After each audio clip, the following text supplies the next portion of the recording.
కేంద్ర రాష్ట్ర ప్రభుత్వాలు స్వచ్ఛభారత్ లక్ష్యంగా పనిచేస్తున్నాయని, దీనిలో భాగంగానే స్వచ్ఛ రథాలను ఏర్పాటు చేశాయని ఎంపీడీఓ రామరాజు వర్మ తెలిపారు. కాకినాడ జిల్లా ఏలేశ్వరం మండలం ఎర్రవరం గ్రామంలో స్వచ్ఛ రథాన్ని ఎంపీడీఓ రామరాజు వర్మ, టీడీపీ నాయకులు బస్సాప్రసాద్ లాంఛనంగా ప్రారంభించారు. గ్రామంలో పలువురు ఈ స్వచ్ఛరథం వద్ద డ్రైవేస్ట్ అందించి నిత్యవసర సరుకులు పొందారు. ఈ సందర్భంగా ఎంపీడీఓ వర్మ మాట్లాడుతూ గ్రామాలలో పారిశుధ్యముపై ప్రభుత్వాలు ప్రత్యేక దృష్టి సారిస్తున్నాయని, దానిలో భాగంగా డ్రైవేస్ట్ పొడి చెత్త సేకరించే దిశగా కూటమి ప్రభుత్వం స్వచ్ఛరథాలను ఏర్పాటు చేసిందని అన్నారు. మండల వ్యాప్తంగా రోజుకి ఒక ఊరు చొప్పున ఈ స్వచ్ఛరథం చెత్త సేకరణ చేపడుతుందని తెలిపారు. ముఖ్యంగా గ్రామాల్లో ప్రజలు తమ పొడి చెత్తను ఐరన్, ప్లాస్టిక్, అట్ట తదితర వేస్టును ఈ స్వచ్ఛరకాల వద్దకు తెచ్చి కేజీకే నిర్ణయించిన నేటికి విక్రయించవచ్చని తెలిపారు. ఐరన్ ప్లాస్టిక్ కేజీ ఒక్కరికి 20 రూపాయలు చొప్పున, అట్ట కాగితాలకు కిలోగ్రాం 15 రూపాయలు చొప్పున నిత్యవసర సరుకులు ఈ రథం దగ్గర ఇవ్వబడతాయని తెలిపారు. ప్రజలు తమలలో పొడి చెత్తను స్వచ్ఛరకాల వద్ద అందించే నిత్యవసర సరుకులు పొందాలని సూచించారు. అందరికీ నమస్కారం అండి. ఈరోజు మన ప్రభుత్వం ప్రారంభించిన స్వచ్ఛరథం ఎర్రవరం గ్రామ పంచాయతీ పరిధిలో తిరుగుతుంది.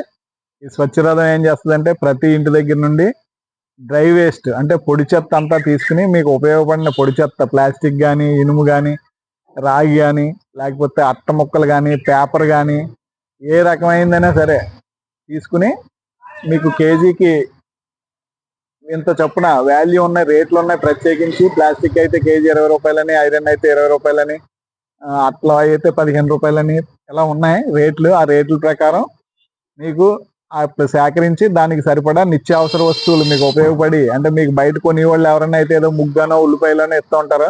అలా కాకుండా ఇక్కడైతే నిత్యావసర వస్తువులు కందిపప్పు, లేకపోతే మినపప్పు, లేకపోతే సబ్బులు, లేకపోతే బట్టల సబ్బులు, లేకపోతే కొబ్బరి నూనె, అలా మీకు మంచి నూనె, ఇలా మీకు కావాల్సిన వస్తువులు నిత్యావసర వస్తువులన్నీ ఇస్తారు.